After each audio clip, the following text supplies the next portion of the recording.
Hello, my dear friends.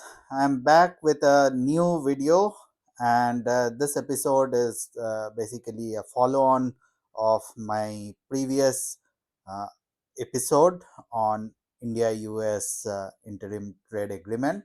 So, when I posted the last video on this topic, so it was more of a broader framework which was posted in the social media by the leaders, but we did not have much of details out there still.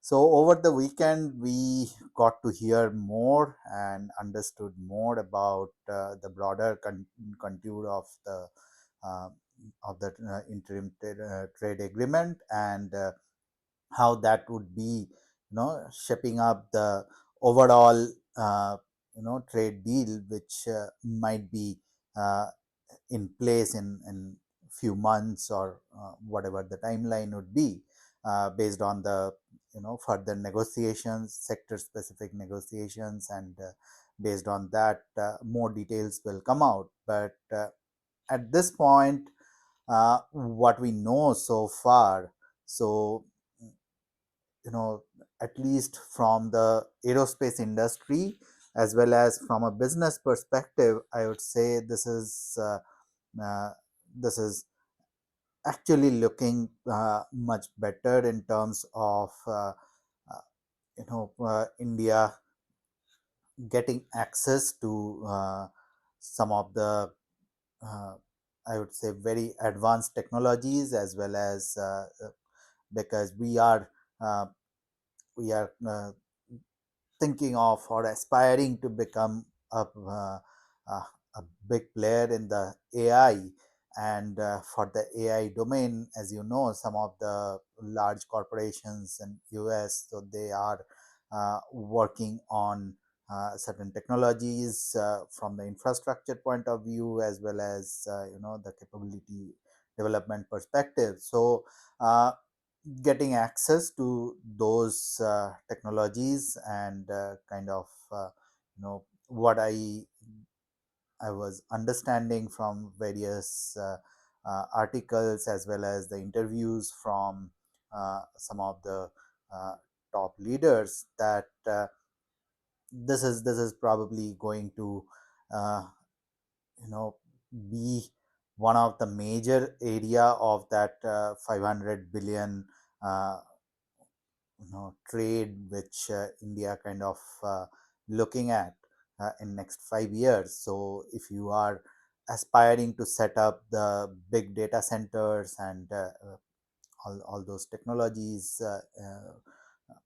in India, so obviously that's a big boon, I would say, for that sector. Apart from that, on the aerospace side as well, what I'm expecting, that because of this mm, interim agreement at this point, and also mm, probably a much more comprehensive detailed agreement in future. So this will also help us in ensuring the stability of the supply chain, because as you know that in aerospace we are developing a lot of indigenous products, technologies we are working on, but still quite a lot uh, of the content of various indigenous aircrafts or platforms comes from some of the global companies, and ensuring that those supply chain is kind of stabilized, and we have uh, the the components and the products that we need, which are of uh, critical nature for our businesses, as well as our defense and technologies. So those are also going to be very critical for us. And also from an overall perspective, I was listening to Mr. Vikram Misri's uh, press conference yesterday. He is our uh, External Affairs Secretary, and from his press conference, though I would not get into any kind of speculation or any kind of uh, you know uh, who is right, who is wrong, or that kind of discussion. But what he was kind of clearing or clarifying that India has always been uh, diversified on the energy, uh, because we understood for a very long time that keeping all your eggs in one basket is not really a prudent approach. uh, Whenever there is any uncertainty, and you are really in a tough situation. So uh, India has always been sourcing its energy requirements, or to ensure that we have the needed energy for our economic growth, as well as our aspirations to grow and become a third largest economy.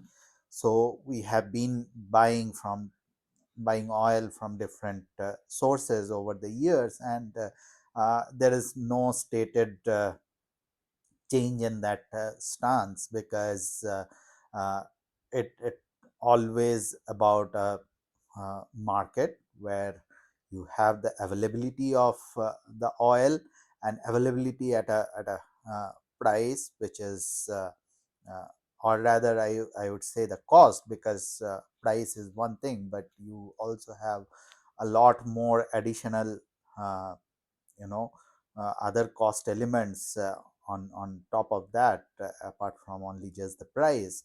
So looking into all those details, so various Indian refiners and the ONG companies, they have been sourcing from different places, and that's the stance, and there is like no yes or no answer, uh, like a black and white answer other than that here. So what I would say that we would get to know more details. I will not get into who said what and all that. I will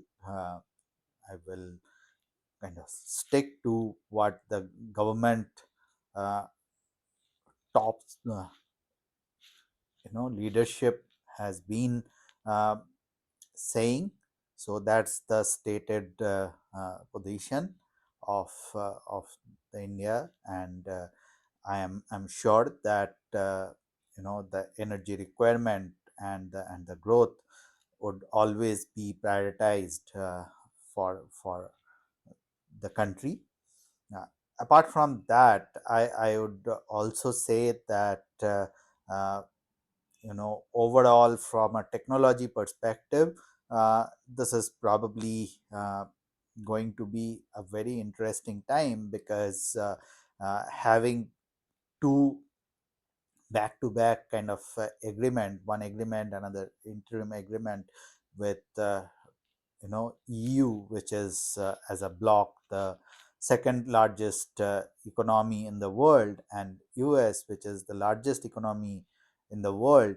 So having back to back you know kind of agreement on trade, which is a very critical aspect. So having those in place for India, so it is definitely you know beneficial in terms of growth for uh, India's technology sector, as well as it will also help our capability building, because building the capability of our workforce is very important. Uh, 1.4 billion empowered, educated, and capable workforce is really the asset for the country, and to develop that uh, workforce capability. I'm sure that all this is going to be very, very beneficial for all of us. So, with that, I would, uh, you know, uh, put an end to this discussion here. Uh, please follow my channel. Please like, share, uh, and subscribe our channel, and please share these videos if you are liking it. And with that, thank you. Have a great day.